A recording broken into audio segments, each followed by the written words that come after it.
What you're about to watch is a mock coding interview conducted with my good friend Nife. Nife is a college student currently studying at the New Jersey Institute of Technology, or NJIT, the same college that I just graduated from last year. Nife is preparing for software engineering internships at companies just like Google, and to prepare, he's been studying algorithmic style questions and conducting mock interviews just like the one that you're about to watch. At the start of this video, we conduct some behavioral interview questions just to get a feel to see how his soft skills or his social skills are. Next, we drop into the coding interview question. I drop a question for him that's on the easier end, and we try to solve it for about 45 minutes. And this may be a little counterintuitive to what you believe for big tech interviews to be like. You may expect them to give you hard or very hard questions. But the reality is, in this mock interview, what I'm trying to test for is not some esoteric knowledge of some obscure algorithm. What I'm really here to test for is his thought process. How does he think? Can he code? And can he articulate his thoughts in code as well as through language? Really, the entire point is to get a peek behind his thought process. And may I say, I think he did quite well. At the end of the interview, we close with a little bit of a debrief session where I give him some feedback on what went right as well as what went wrong, what he can improve upon. Because that's the entire point of these mock interviews, right? Is to find out where you can improve so that when the actual day comes of your interview, you sit down at your desk, you hop on the phone, and you're sitting there with confidence, knowing that you've got everything in the bag because you've prepared to doing mock interviews just like these. So I won't hold you here any longer, and without further ado, go ahead and enjoy that video. So, Nife, thank you so much for joining me today for this quick little mock technical interview here. I hear that you're going through the Google internship interview process. You've actually just passed your OA and you are Yep. about to take your technical interviews. How are you feeling? Are you feeling prepared for those? Yeah, I mean, it's a constant preparation process. So I am still preparing, I would say. But yeah, I feel prepared to an extent. Yeah, I've been doing my leak codes, not as of recently though. I've been busy with work. But yeah, I'm still like constantly preparing.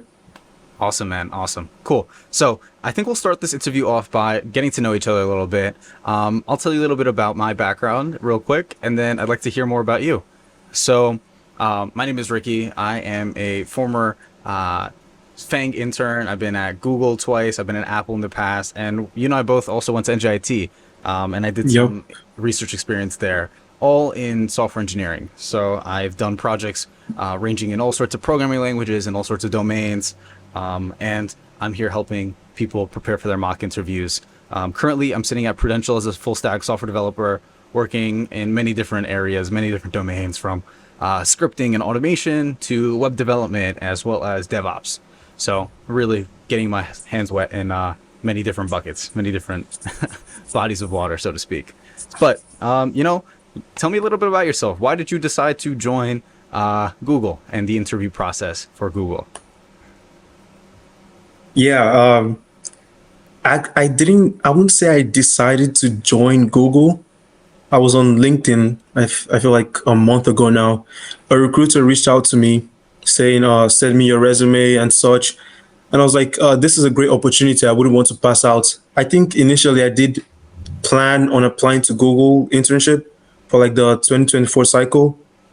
But yeah, so the recruiter reached out. I decided to send her my resume. From there, the process began. Yeah, and that's how that started. A Awesome. little So bit up. go ahead. I was going to ask, tell me a little bit about your technical background. Okay, so little bit about my technical background. As you know, I am also currently attending NJIT. The first technical stuff I would say I've done at NJIT is like research. So in that research, I basically made like a VR application. And then from there, I started applying to like internships. And then I got my current internship, which is at MasterCard as a software quality engineer. And yeah, there I'm just dealing with APIs, learning about different API technologies and testing different their technologies that they use. Yeah. Cool, cool.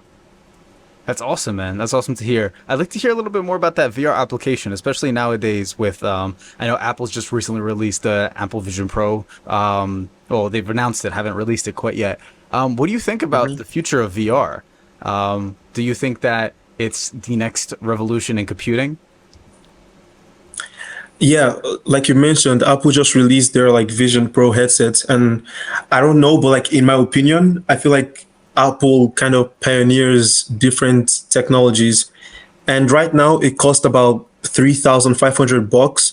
But if they are successfully able to kind of reduce the technology form factor and reduce the price, make it more accessible, I feel like VR headsets and AR, that's going to be the like the future of the type of technologies we currently use, be it like smartphones, laptops, all that. I feel like AR, VR stuff, they're going to replace that. Awesome, awesome. I'm a bit optimistic as well when it comes to these sorts of technologies. I think Apple, I agree, does pioneer some of these things, but I may be a bit biased. Mhm. I did give them 2.5 years of my professional career. But no, yeah, it's a great experience. It's a great, it's a great opinion, I think, and gives me a little bit of insight into how you are a future thinker too. So I think we'll get started talking about this sample question that I have listed out for you. But before we begin, I'd just like to know what kind of programming languages are you most comfortable with? Because in a VR application and a VR setting, there's a couple different technologies, and I'm sure at MasterCard you mentioned a couple different technologies too. But what programming languages are you mostly comfortable with? For this interview, I would say I would want to use Python because, yeah, accessing stuff in Python is very easy. But technologies and like languages I'm comfortable with, I would say Python, JavaScript, C Sharp, and Java. Excellent, excellent. Python is my number one as well, so good choice there. Awesome stuff. Okay, so for the purposes of today, I wanted to visit one of my favorite algorithmic type problems. So imagine that you are a company, a finance or a stock trading company. Okay, and you are interested in maximizing the profits of the people who trade stocks on your platform. They come to your platform. They say, "Hey, you advertise for your platform that they will automatically trade stocks for you with their state-of-the-art algorithm. And you are tasked to create this algorithm to maximize profits for people who want to trade their stocks. Imagine you're a company like Robinhood, for example. No affiliation with them, just popular stock trading company.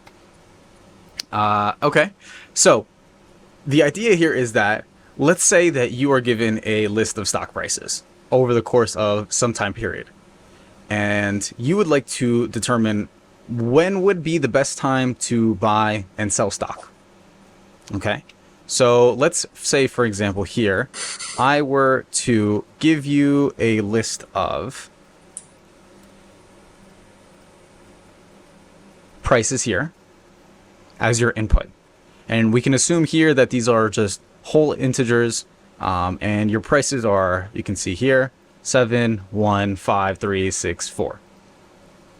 Your job is to tell me what would be the maximum profit if this were the list of prices in this window of time here. So for this example here, let's say our output would be 5 because, well, you can buy stock on at this price at 1 and then sell it at this price of 6. Okay? So your job is to, give me 1 second while I copy paste this. You want to maximize your profit by choosing a single day to buy one stock and choosing a different day in the future to sell that stock.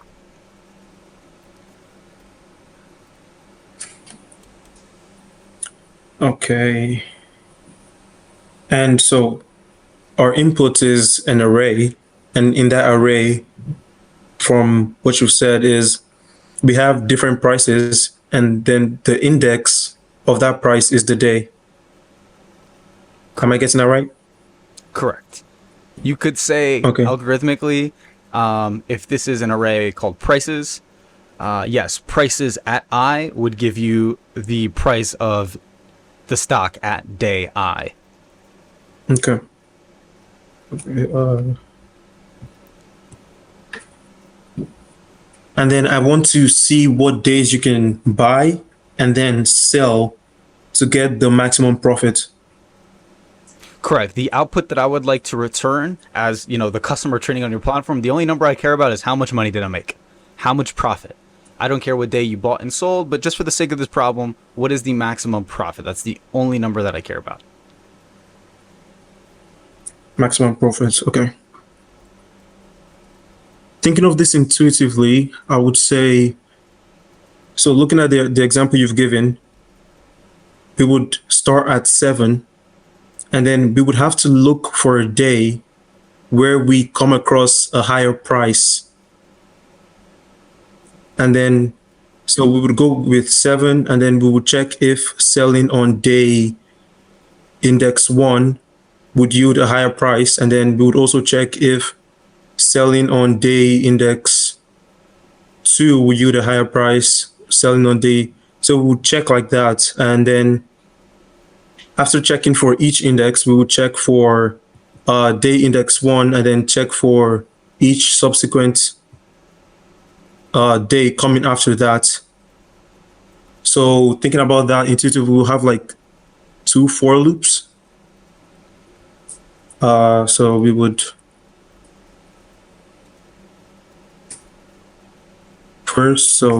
first at current day, and then we would check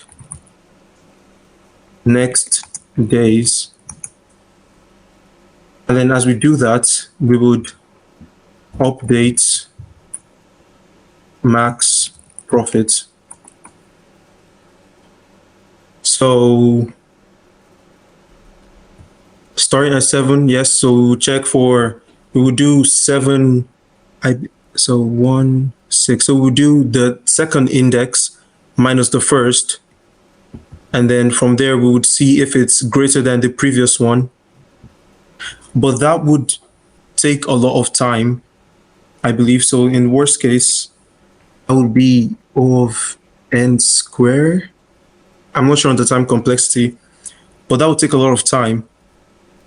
I'm going to code that out and see if I come up with any ways to optimize this.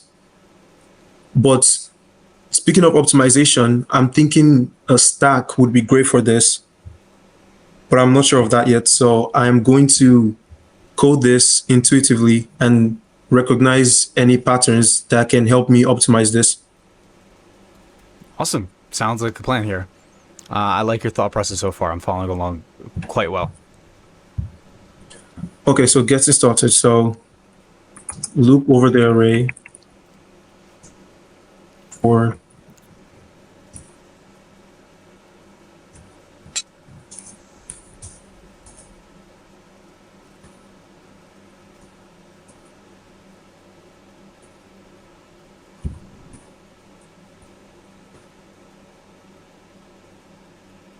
this.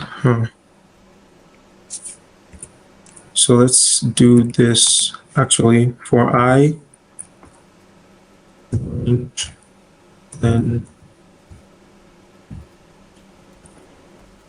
prices.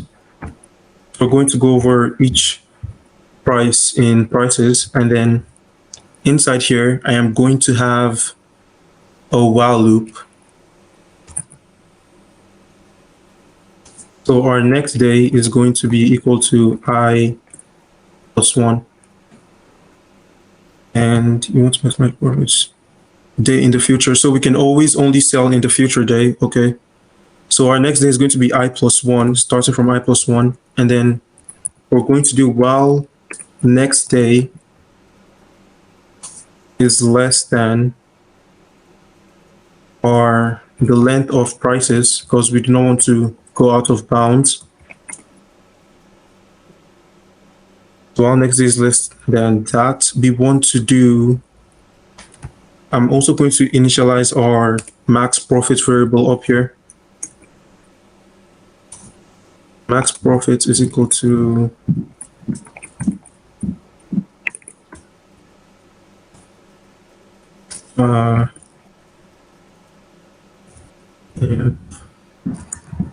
So I believe this is going to initialize our max profit variable to infinity, negative infinity. So from here, we can check if it is greater. For the first iteration, we can check if the value we have is greater. So here we want to do max profit is equal to max of our current max profit, and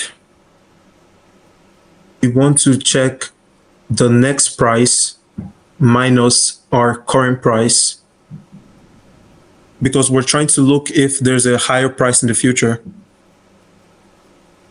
So we would do prices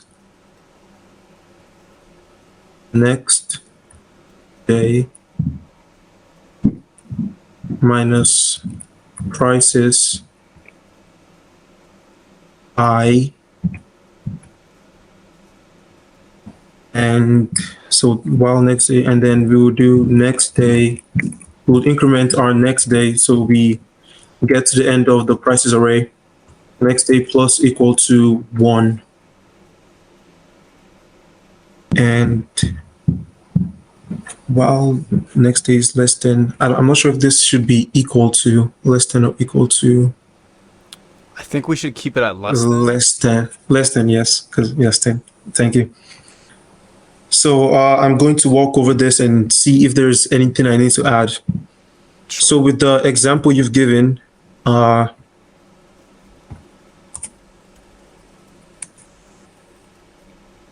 we have 7, 1, 5, 3, 6, and 4.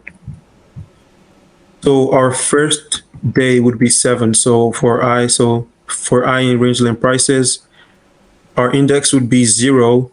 Our next day would be 1. So while 1 is less than length of prices, which is 1, 2, 3, 4, 5, 6. So while 1 is less than 6, do this. So max profit will be equal to max of max profits, which initially is at negative infinity, and prices next day. So 1 minus prices I, 7. That would be negative 6. So now our max profit would be negative 6. And then we would do next day plus equal to 1. Now we're at 5. We would do 5 minus 7. And that would be negative 2. Then 3 minus 7. It wouldn't update, I believe. And then 6 minus 7, 4 minus 7. So all those are going to be negative numbers. And then I have just caught something. So here we would want to not, I'm not sure if we want to set next day. Yeah, we would want to set next day back to 0 here for the next iteration. So next day is equal to 0. And then in the next iteration for I, our I is now going to be 1. And then our next day is going to be set equal to 1 plus 1, 2, which is 5 here. And then while 2 is less than length prices, max profit is equal to this. And then it will be 5 minus 1, which is 4. And then we'll increment. So looking at this currently, I believe this is going to work for our input. Okay. Awesome. I think that this last line that you added here, it ends up being a no-op anyway, since once we're done with, well, this is the inside of the for loop, this next day then gets overwritten regardless, because it goes 0, then I plus 1. Okay, yeah. Yes. It's a good observation that you did, though.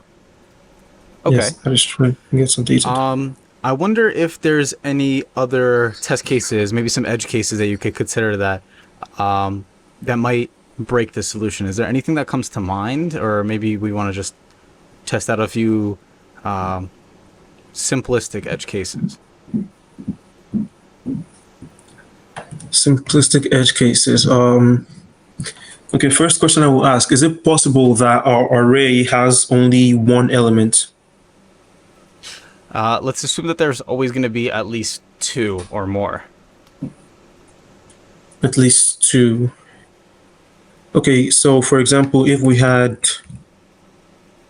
7 and 1, then our max profit would get initialized to a negative number. So in that case, I would say there's no, so in that case, would you say there's like no max profit? I think in that case, we would like to say that this person should not have bought and sold stock. And so we will save the money and their profit will be zero. No losses, no gain. Okay, so to handle that, I would say maybe an if statement at the end here. So if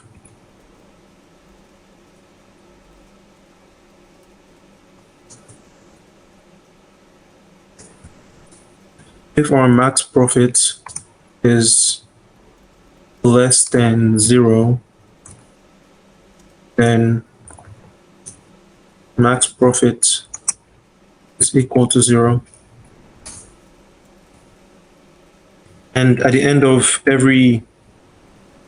of checking for each day, this should update. So if we have a negative number, for example, in this case of 7, where we have a negative number after checking for each consecutive day, then at the end of that, this would check if max profit is less than 0, set max profit to 0.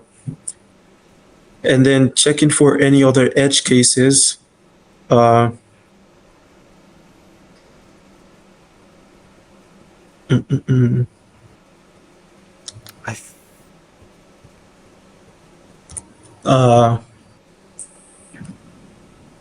so our array has always has at least 2 elements.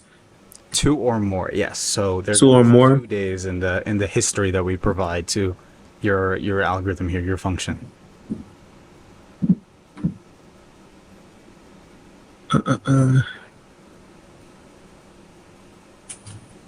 I'm thinking of more edge cases, but I don't think anything's coming to mind. Okay, so I think we're good here. We can just take a break on solving for edge cases. How about we discuss the speed of this algorithm? What are the time and space complexities? I think you mentioned it earlier, but let's go through them once again.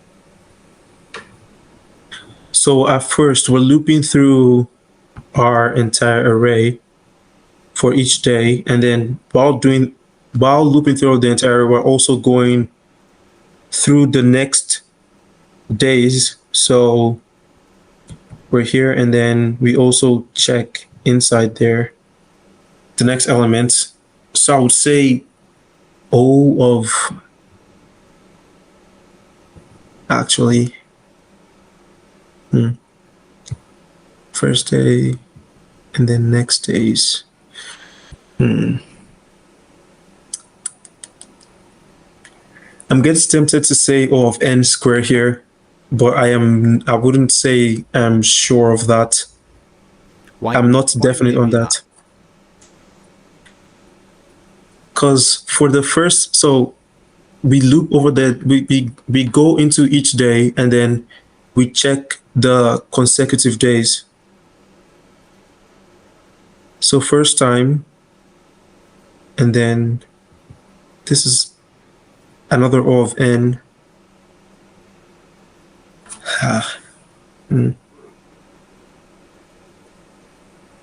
you give me a moment to think about this? Sure, go for it. I think I benefit most when I hear your thought process, but if you need a minute or so, feel free. Yeah, I would say O of n square. I'm not definite on that, but yeah, with the current algorithm, we're looping over. We kind of go over each element more than twice, depending on where we are. So when we start at day 1, We then go over 1, 5, 3, 6, 4. And then when we're at day 2, we go over 5, 3, 6, 4 again. And then at day 3, we go over 3, 6, 4 again. So we're going over each element, each consecutive element more than 2 times. For example, 4 we're going to go over this element about 1, 2, 3, 4, 5, 6, about 6 times or 5 times. Yeah, but I would say of n squared. Sounds good. Okay. What about the space complexity? Space complexity. So we are not creating any new data structures. The only variable we're using here is max profit and next day. So I would say we have our space is constant. Okay, I agree with We're that. just looking.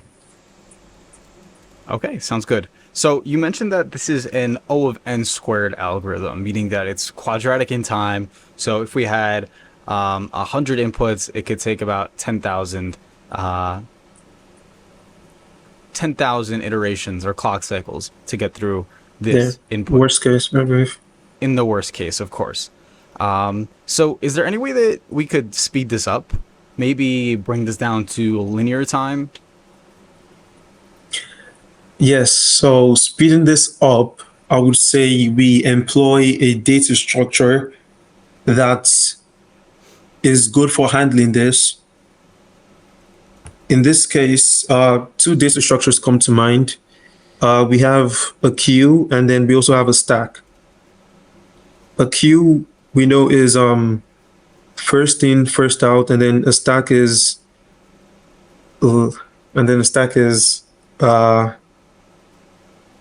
the other way around, I think. Last in, first out. Last in, first out. Yes. In this case, we have our array of prices. So we have 7, 1, 5, 3, 6, 4. We want to see if there's a consecutive day that is higher, that we can, that is higher, so we can maximize profits. So in the case of 7, there is no consecutive day that is higher. In the case of 1, if we had this in a stack, so 1, 5, 3, 6, 4,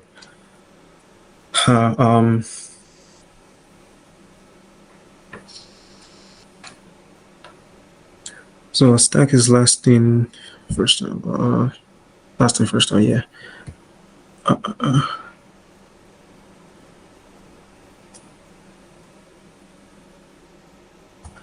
So if we had in our stack, so if initially we had in our stack 7, and then we don't pop from the stack until we get a higher element. Actually, I'm going to try with this subarray. I'm going to try with 1, 5, 3, 6, 4 because we have a valid answer there.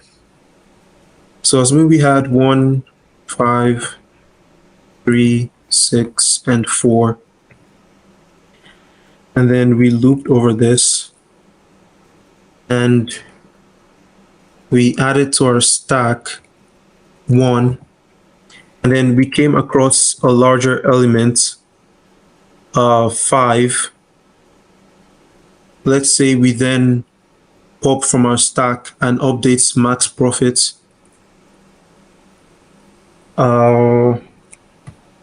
If we did that, then we wouldn't catch this, which is the correct solution.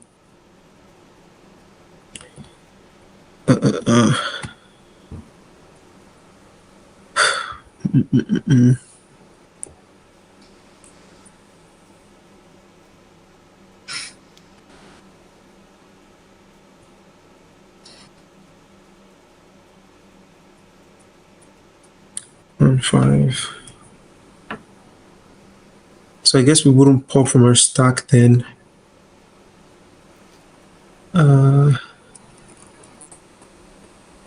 First down.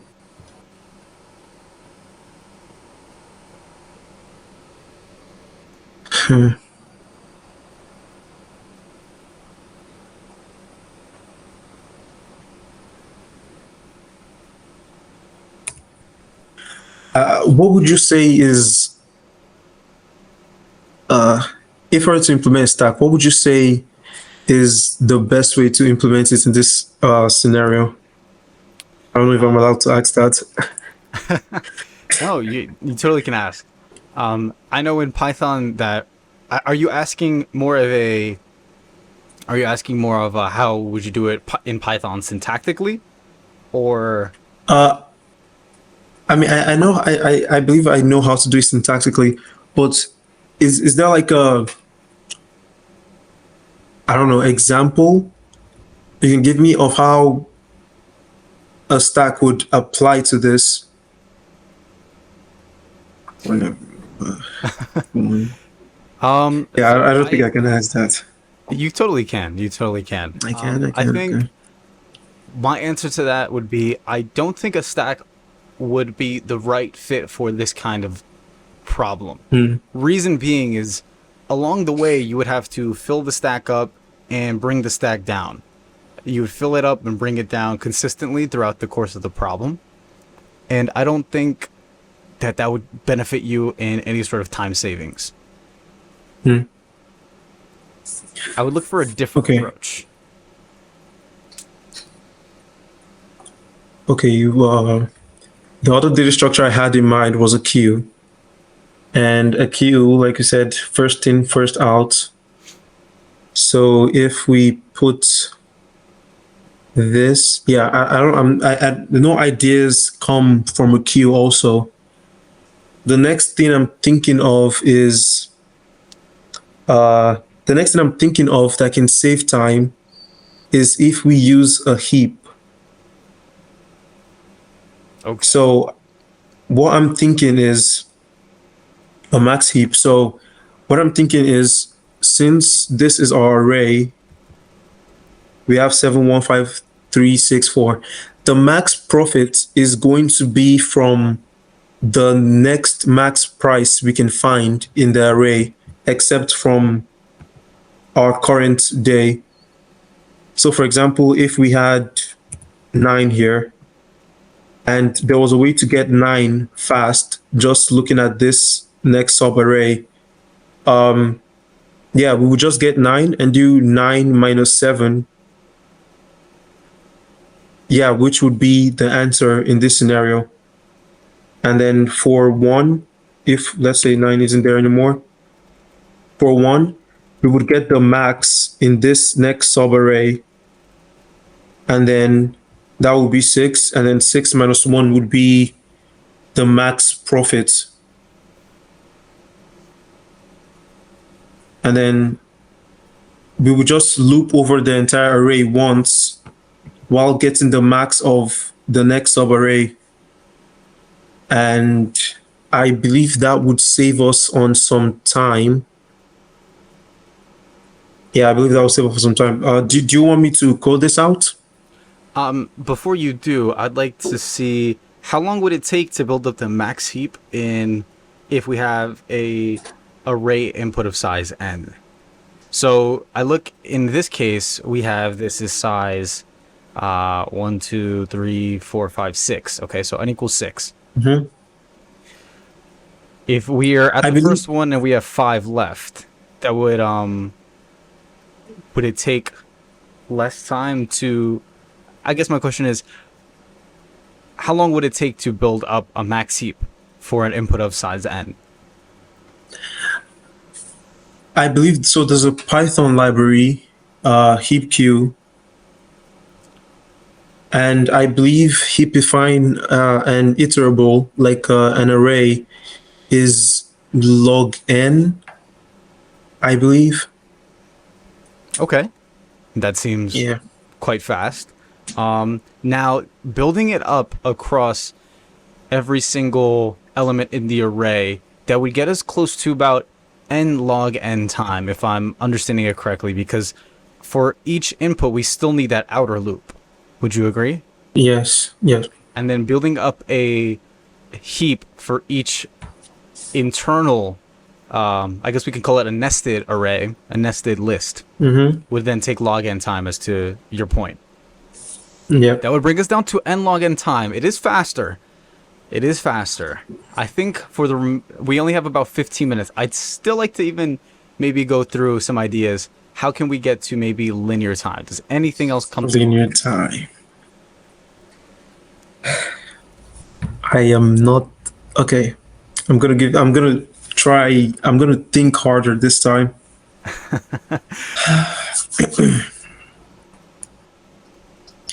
Linear time. So that means we're going to be looping over only once, probably. Yeah, only once. And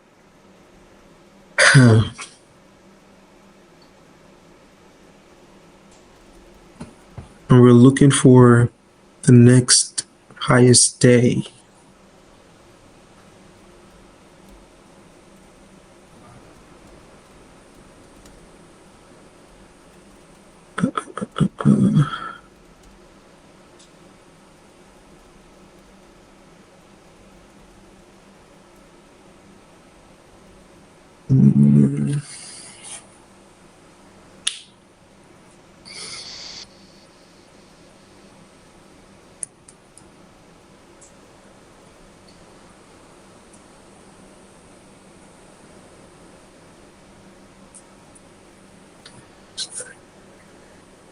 So, in trying to get this to linear time, would you say employing a data structure is critical?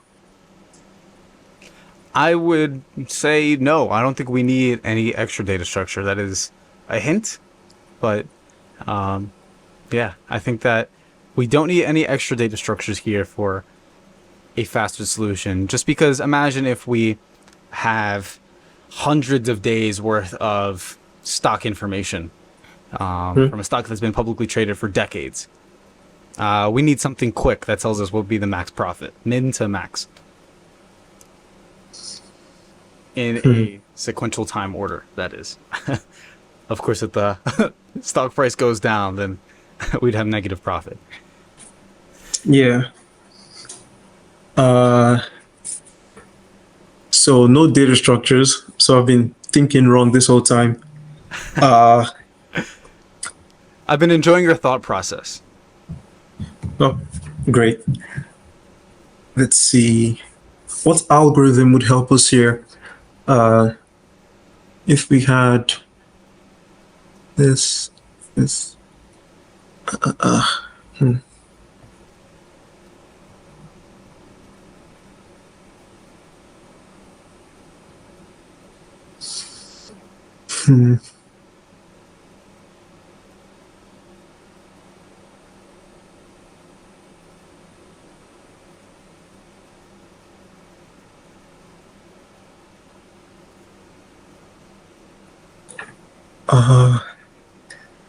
There's something in my head right now, but I'm trying to see if it would work with this, and this is the only thought I have.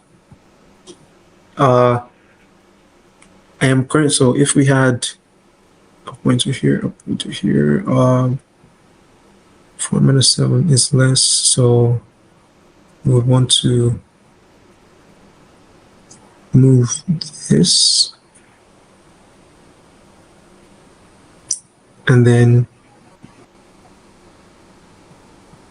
look for a higher one. Look for a higher one.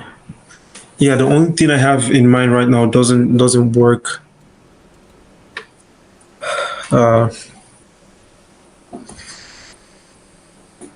Okay, just in an effort of time, if we want to go back to the heap solution, I'm okay with that.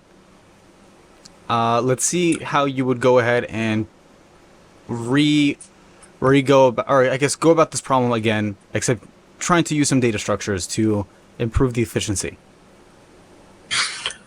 So if we were using a heap, first, we would import heapq, I believe the library is called, and then we would have our array, but we would do heapq dot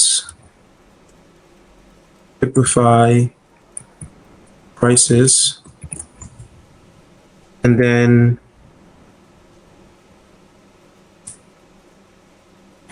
would still loop over array.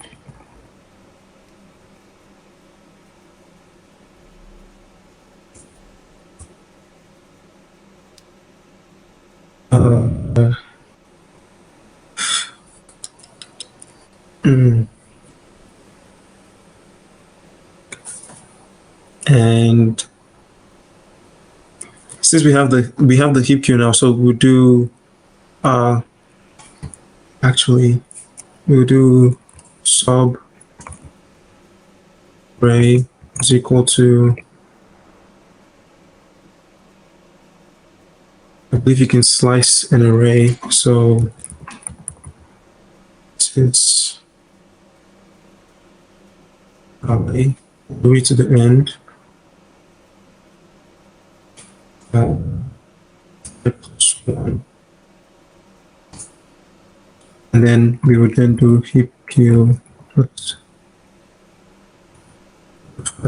sub array. And I'm not sure if you're familiar with this library, but it's a library that holds like heap functions, I would say. Sure. So this is going to, I've seen it before. okay, so this is going to heap file subarray, and then I believe we do heap q dot n largest, and then our sub 1, and then our sub array, and this gets one, like the largest element in our sub array.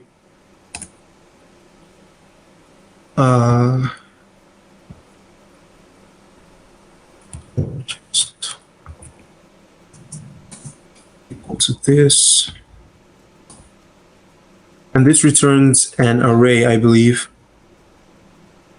of the n largest elements. In this case, we're saying only one, so then we do largest index 0 minus our prices index I, and we set that to max profits. Max profits is equal to max profits and largest 0. And I believe this is how the solution would look like. Okay. I think, walk me through the time complexity of this current solution here. So we're looping over this, and then so getting a subarray, and correct me if I'm wrong, I don't think this, I think this is just like accessing the elements. So I don't think this takes up any time, because accessing the elements in an array is constant. So I would say, but this copies it to a new array. I'm not sure. I'm not sure either if it is a reference or if it's a copy. Copy, yeah. Let's assume, in the worst case, that it does create a copy of however many elements are in prices. If it's a copy, then that is going to take, so for the first case, it's going to take like O of n minus 1. And then every subsequent case is going to be like O of n minus 1, minus 2, minus 3, all the way to the end. And heap q, heap phi, I believe that is going to take log n. And then this also,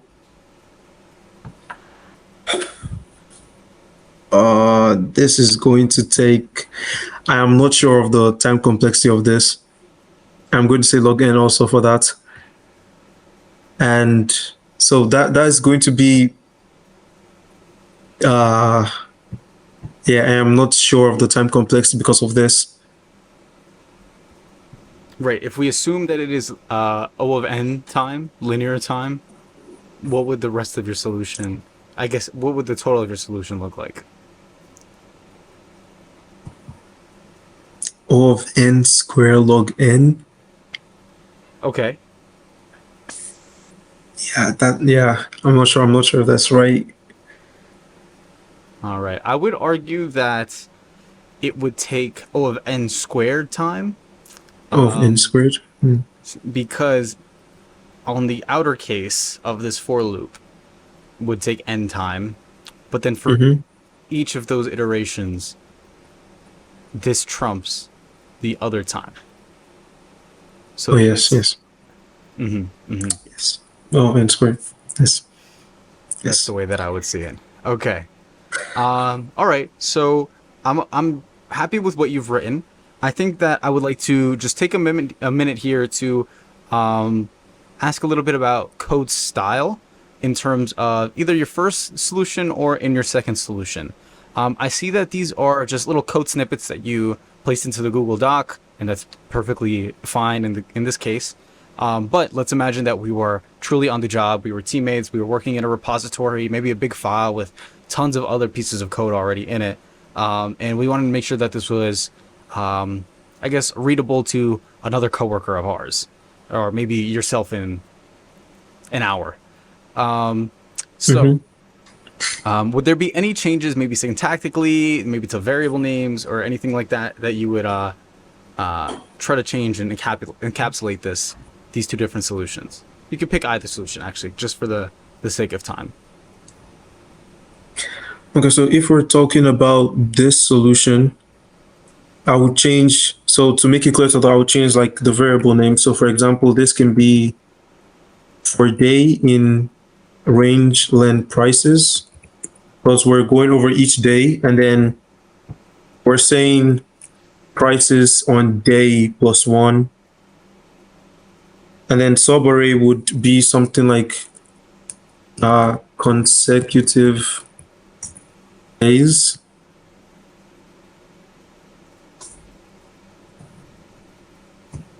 Yeah, so I'll change the variable name so it's more clear of like what I'm accessing. And then largest price. Yeah, I'll use variables like that. And here, I don't know if I'll change anything. Maybe the variables also. And add a few comments in there. Got it. All right.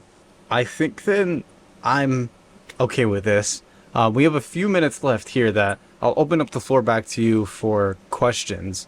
So thank you first and foremost, Nife, for taking the time here to walk through this interview with us. I'm glad that you made it to the end. You know, we can breathe now. But are there any questions that you have for me? Yes, I do. If you were given this problem, how would you solve it? That's the quintessential. That's my favorite question, right? Myself in the interviewer's shoes, of course, I know the ideal solution, and the ideal solution wasn't clear to me the first time that I wrote this, or I was asked this problem. So, the ideal solution would be using a two-pointer approach, a sliding window. Oh, sliding window? Oh, okay. However, Okay.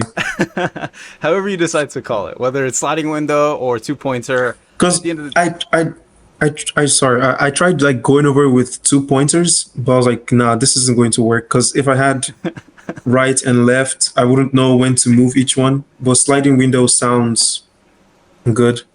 Right. I think the names are the same. It's the same idea Same? underneath. Okay, yeah, it is the same idea. Yeah.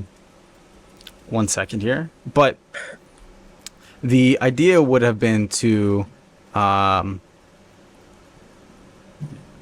so here on the bottom of the Google Doc, noticing how there's a saying in the stock market that goes buy low, sell high, right? So ideally you have to buy, well, the only way to really accomplish this is that you have to buy before you sell. So the 2 pointers that you could look at here, and I think what I'll do just for the sake of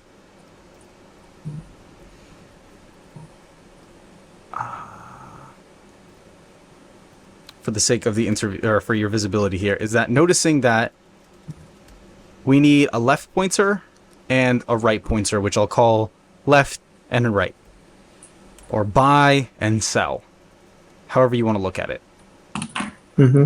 Okay. Right there. So we want to look at what the profit is. This is a little annoying. We want to look at what the profit is at this case, which is profit can be equal to prices at the selling price minus the prices at the purchase price or the buying price. In our current situation, this would be equal to 1 minus 7, which is -6. We don't care about that. So we say this is bad.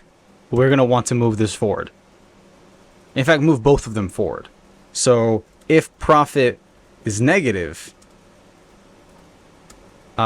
move the pointers forward.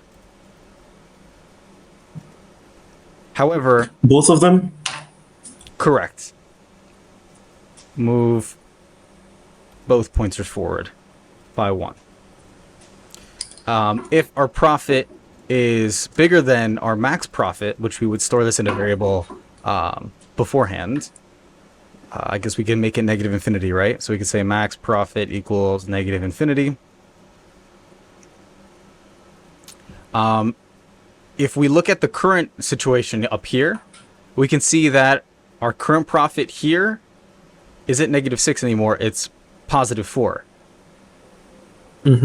So +4 is bigger than infinity. Then we say, all right, can we increment our selling day by a little bit? Maybe we can continue a little bit forward and see if there's more gains to be made, right? In this case, our profit is now +2, which isn't bigger than before. So we're going to stick to +4.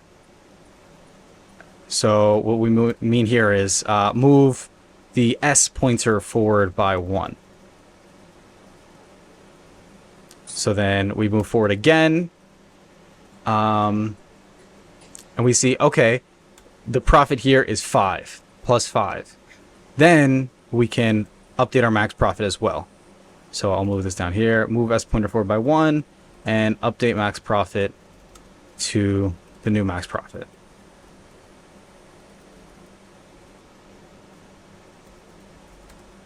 Okay. And then we would want to wrap this in some sort of while loop too. So I would say something along the lines of, while my right pointer is less than the length of the prices, we can go ahead and do this. And this is kind of the generic or the general idea of the solution. It's pseudocoded up. I did it quick here and on the spot. But this would then get us all the way till here. Or if there's a breaking point where we have to then reset B and S to be up here and then make S go forward, which would then be a breaking case according to our while loop. And then returning the profit. And I guess we could also wrap this in a function and then call this def find max profit from stock prices.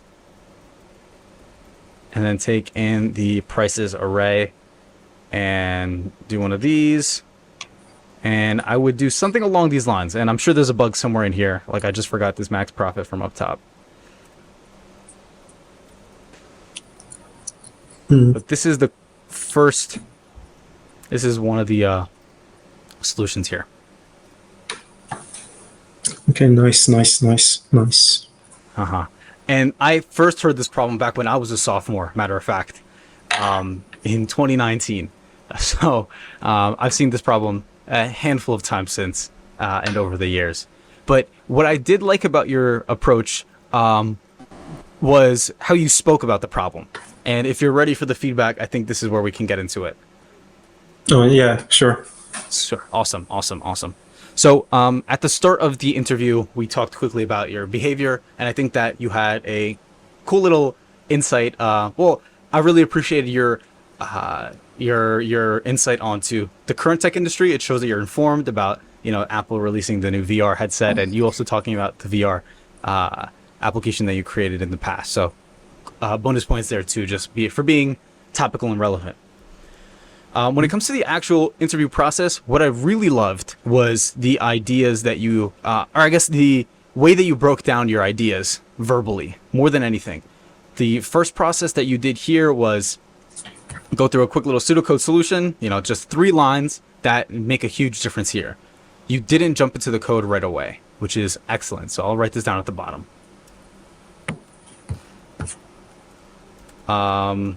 You did not jump into the code right away, which is excellent.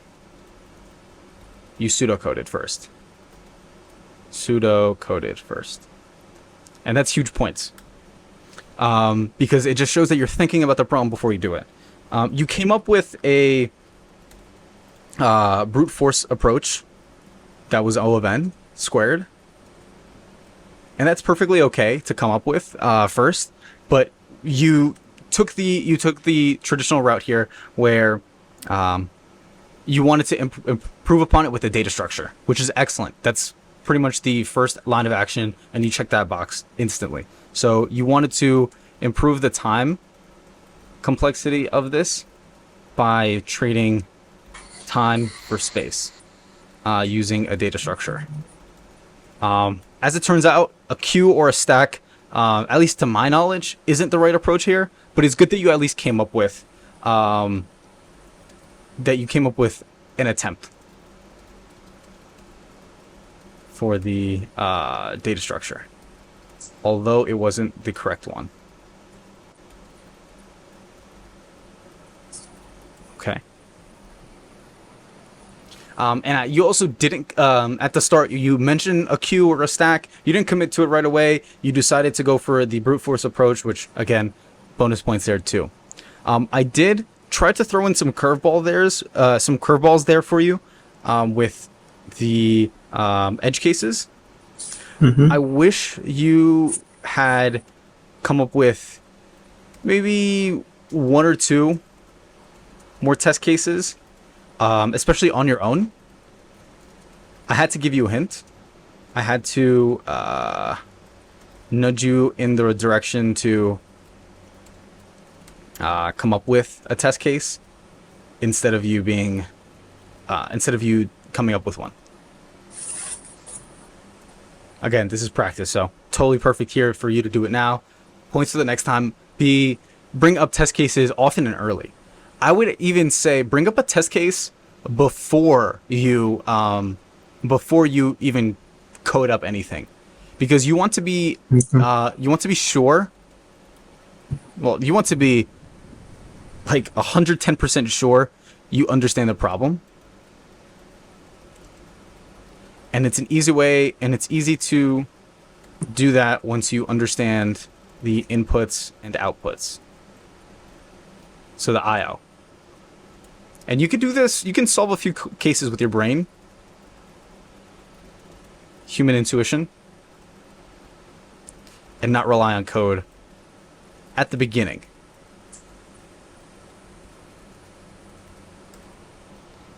Those are my few points here. I think as well as bonus points here for bringing up the heap queue library. That shows that you know a little bit more about the language than just that just shows that you know some common libraries in the language, in the Python language.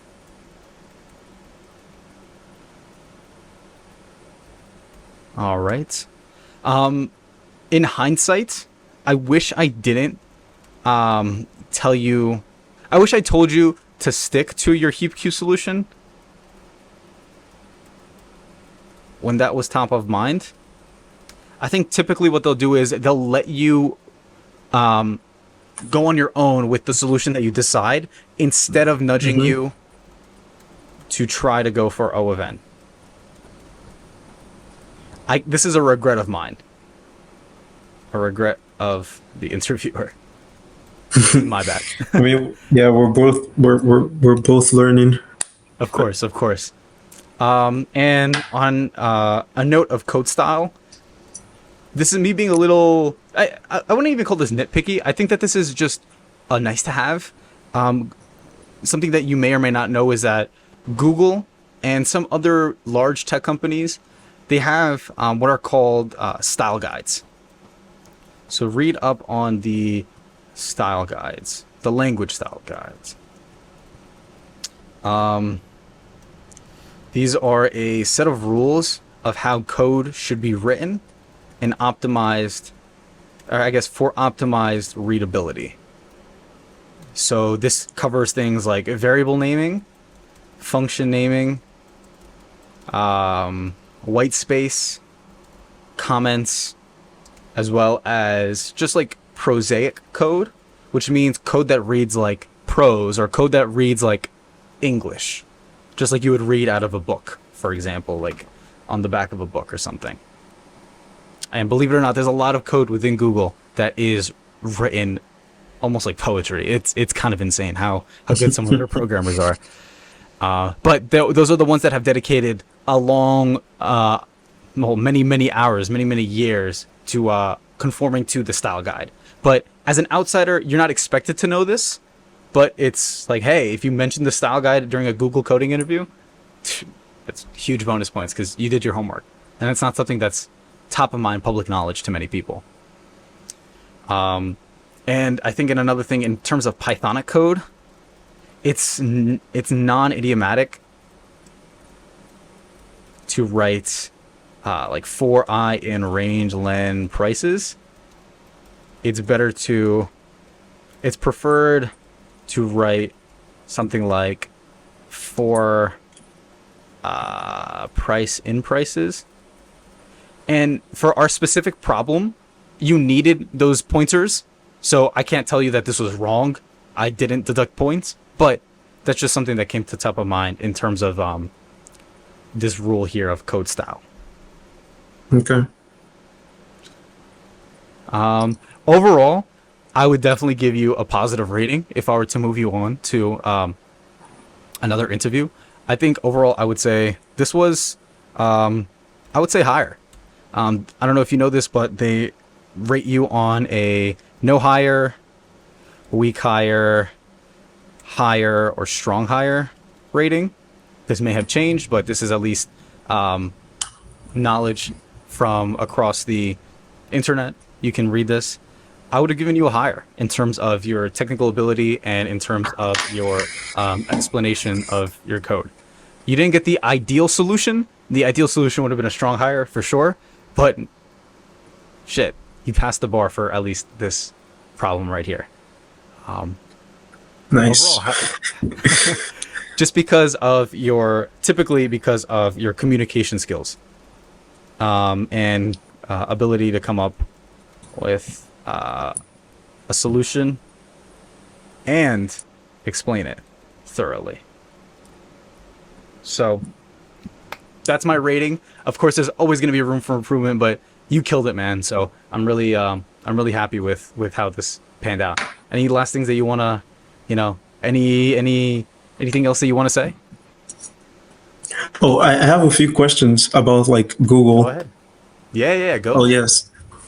So, interview process. Would you have any like tips on what to catch up on, like trees? Yeah. What data structures, algorithms? I think in this current example, I would give you what's known as a easy level question. This interview was relatively easy. I would say from large tech companies would give you anywhere from medium to hard level questions. And what they mean by that is there's typically like an element of continuation. So like there's a progression here. There's the question progresses in difficulty. There's kind of, if you look online, look for those kind of questions that have like a level 1, then a level 2, then a level 3. Those are the kind of questions that you might want to look out for. In terms of data structures and algorithms, data structures particularly, your trees and graphs, kind of like network problems. I guess graph problems is technically the right thing here. Graph problems is typically what you would expect. This is natural. Think of one of Google's biggest products, Google Maps, right? How many people do you think are working on that team? Lots of people need to be very well versed in graph problems, as well as social media companies. You can think of your favorite social media app. Everything is a connection between profiles, relationships, edges of a graph. So it's huge. It's very important to know these sorts of specific problems, as well as your typical algorithms, your BFS, DFS, your BFS, your DFS kind of approaches here. But I think overall what I really did like about your ability, and I think, you have this in the bag, was the way that you tackled the problem, and also just the level of calm that you had throughout most of this. I could tell that you were level-headed, and that was super impressive, truly. Yeah, I think at the beginning of this, I mentioned the Discord I'm in that I've been for a while, Saturdays and Sundays from 12 to 3:15 interviews. Yeah, with other real people. That's awesome, man. Yeah. I would love to be a part of that. Like I said, is there, any other questions that you have for me before we go into this? What did you do? What would you recommend I do, or what did you do while preparing for your Google interview? Definitely just practice these algorithm style Practice. I think that's the number one thing.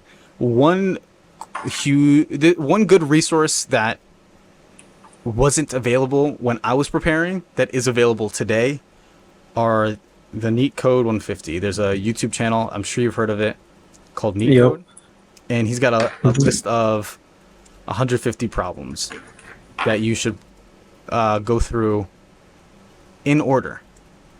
There's a natural progression, similar to a video game. Goes from level 1 to level 2 to level 3 and so on. So this is probably the best thing that you could do. If you really want to cut it in half, I think there's also the Blind 75. But I would stick to either one of these. I think Neat Codes is a little bit more curated and a little bit better packaging in terms of the list and his website and everything else. I would definitely recommend this. Yeah. This is for interview prep. For, I would say, resume prep, and I guess you could say just professional experience in general. Practice or create what I would call a timely or a relevant project relative to current events. So what's happening right now in the world of tech? We mentioned the AR VR work. And then so you did create AI. There's artificial intelligence, specifically generative AI. So you have your tools like ChatGPT, Midjourney. I think Adobe has some cool stuff now too. Projects that show that you know how to use these big tools. A little piece of advice is ChatGPT is a competitor of Google's Bard. So maybe you want to use Bard if there's, because this is now integrated with Bing. But think of it like that, right? Generative AI is huge nowadays. A few years ago, what I did was I created a project related to COVID, and this was in 2020. So in 2020, everybody knew what was going on with the world. So when I created that project, it was something to talk about, and people immediately understood it, and it was different. Like, it hadn't been done before, really. There's a million to-do list apps. There's a million productivity timers or email apps, whatever the case may be. Focus on something that's relevant, and I would say focus on any one of these, honestly. Okay. I don't know. I don't know how much time I have like left before the interview. But yeah, I'll definitely, because I believe I'm already a good portion down the neat code list. But yeah, I have to crack down on graph problems, like you said. Yeah, those will be the Yeah. real hard ones. And in all fairness, in all honesty, I haven't kept up with those, and I'm currently brushing up with them. So it's a learning process, and they are much more difficult than your traditional lists and strings and stacks and queues and hash maps and dictionaries. They're a bit more advanced, and that's typically what you would expect. Okay. Okay. Yeah, I think, again, anything else? Anything else? Anything to say to the people eventually watching and jump to the end? Oh, we're still recording? Just, I'm just playing. Anything to say to the people? People, coding is fun. Go practice. Apply to jobs. Eventually, someone is going to reach out to you for an interview, and you're going to land a big software engineering job somewhere, and you're going to write amazing code. So yeah, go do that. Inspirational Nife. I love to see it. Love to see it. Awesome stuff, my man. Yep. All right, so I think I'll cut the recording here. So thanks everybody for watching, and I'll see you on the other side.